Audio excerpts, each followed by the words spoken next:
नमस्कार मित्रांनो, लग्नानंतर होईलच प्रेम या मालिकेच्या पुढील भागामध्ये आपण पाहणार आहोत. पिऊ ही जीवाला मोबाईल दाखवते आणि बोलते, दादा 16 तारखेची रील ही आपली व्हायरल झाली आहे. आश्चर्यचकित होऊन जीवा देखील रील पाहू लागतो.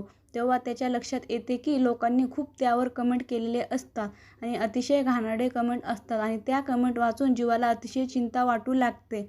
त्याच वेळेस मानिनी बोलते, जीवा करू दे, आता तू त्या कमेंट वाचू नकोस. आणि त्यामध्ये दीर भावजाईच्या नात्यावर प्रश्न उपस्थित केलेले असतात.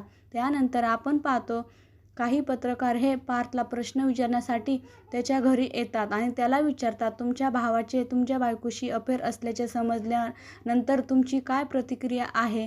घरामध्ये एवढे सर्व महाभारत घडून देखील तुम्ही दोघे आणखीन एका छताखाली कसे राहता? तसंच पार्थला पत्रकार हे अनेक प्रश्न विचारतात. तेव्हा पार्थ अतिशय गोंधळून गेलेला असतो.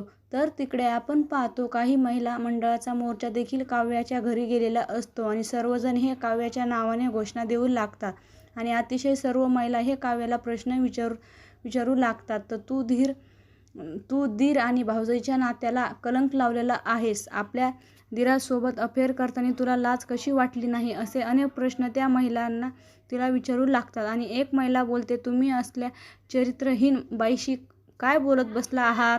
तिच्या तोंडाला काळे फासे. आणि काही महिला या तिच्या तोंडाला काळे फासण्यासाठी पुढे येऊ लागतात आणि तोंडाला काळे फासण्याचा तेव्हा त्या ठिकाणी नंदिनी येते व त्या महिलेचा हात पकडते. आणि त्याच वेळेस काव्या, नंदिनी आणि घरातील सर्वजण हे अतिशय घाबरलेले असतात.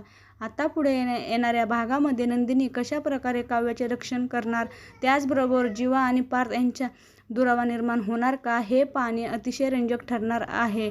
लग्नानंतर होईलच प्रेम या मालिकेचे सर्व अपडेट पाहण्यासाठी आमचे चॅनल लाईक करा, शेअर करा आणि सबस्क्राईब करायला विसरू नका. धन्यवाद.